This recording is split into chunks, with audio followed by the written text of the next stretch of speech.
So, what is criminal intent? Criminal intent is generally broken down into a physical component and a mental component. Okay. One is known as the actus reus, or the physical act associated with criminal conduct. It's that an individual undertakes some activity or fails to undertake when there's a duty there in some way, but undertakes activity that is prohibited by the law. And this physical act puts the person in violation of the law. Now, many laws, statutes that prohibit this type of conduct go further than simply prohibiting the act.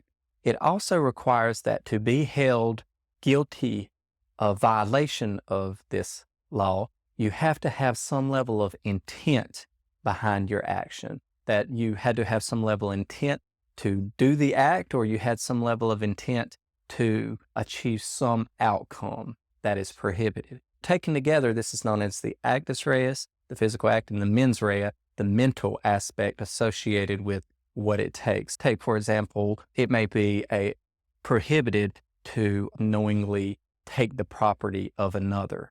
Okay. If you were to accidentally pick up and walk off with someone else's property, this may not violate the act because you had to intentionally take somebody else's property.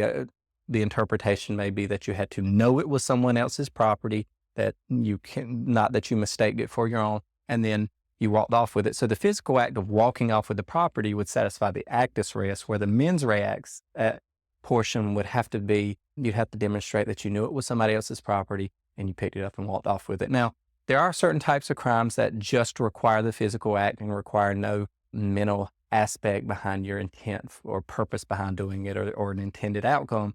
And that's commonly known as strict liability type crimes, such as statutory rape, for example, that you intended to engage in sexual intercourse with another person, which generally would not be illegal, but for their age, right? They're below the age of consent, and thereby that's illegal. But even if you were mistaken and did not know about that person's age, simply doing that act or undertaking that act is sufficient to hold you liable for the crime. There is no mental component or intent required or necessary associated with it. So that's a general explanation of criminal intent, the physical and mental aspects required in any given statute.